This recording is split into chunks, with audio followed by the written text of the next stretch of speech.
I am Oladisun Adewale. I'm a physician, co-founder, and chief executive officer of Gapo Health Institute and Diagnostics. The institute is a startup of less than 3 years. We innovate, develop, and deploy affordable healthcare solutions or products to rural communities and generality of our people for their well-being. One of our innovative products which I'm presenting for the Innovation Prize is the QTB test. It's a simple, rapid test to diagnose tuberculosis. Tuberculosis is still a global health problem, and developing countries are still bearing a great brunt of the disease. We have not been able to eradicate this problem. Globally, 30% of patients with TB are still not being detected. We are lost. And in Nigeria, it's only about 40 to 50% of TB patients that we are able to detect. The larger percentage of them, we can't account for them. The implication of this is so grievous for TB control nationally and globally. The main reason for this is because the present method of diagnosis of TB, which relies heavily on sputum, is not patient-friendly. It needs a lot of technical support and cannot be used in rural communities where 70% of our population are living. And so, this causes a problem. In order to avoid this, we have developed and evaluated our test, QTB test, which can be used to diagnose tuberculosis with the sweat or the saliva of the patient. It's not painful.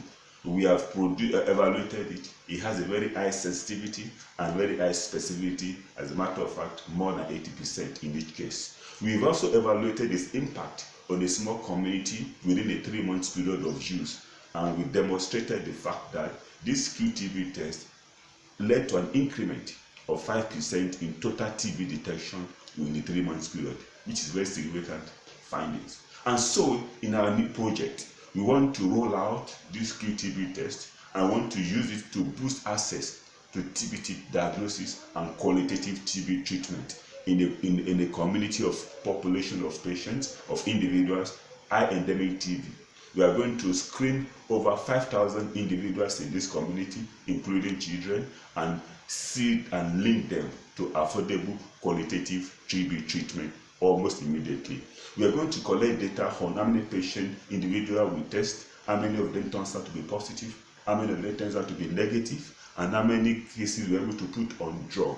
We are going to evaluate and calculate what is the case detection rate for this period of time. Over a 12-month period, we envisage that our project is going to lead to more than 40% increase in TB detection rate in that community, which will be something very significant to assist with TB control. Individuals who test negative will have the opportunity to be retested again on another occasions. So that's what we are going to do. In our previous study, people have shown enthusiasm and interest in this QTB test. And so we are asking for you to support us. You're able to have a $10,000 prize. 6,000 of it is going to be used to produce more strips that we're going to use in the community. We are going to have another $2,005 for the field work, for stipend for the evaluators and supervisors, for transport, for radio jingles and advocacy. We also want to build the capacity of our team so that we can produce these strips locally in the nearest future. And so we requested $1,000 at least to do that. We want to produce and then publish the result of this project so that it can be available for global audience with $500. So our team is a very unique team composed of physicians, of scientists, of economics and public health experts who are enthusiastic about this work. We are partnering with the TB control program in Nigeria and also with the kids and team that's going to lead us into the community and lead us to the children as well. So we are asking you to support our project, support our ideas with your feedback, with your funding, with your giving back into us, so that together we can eradicate tuberculosis. Thank you.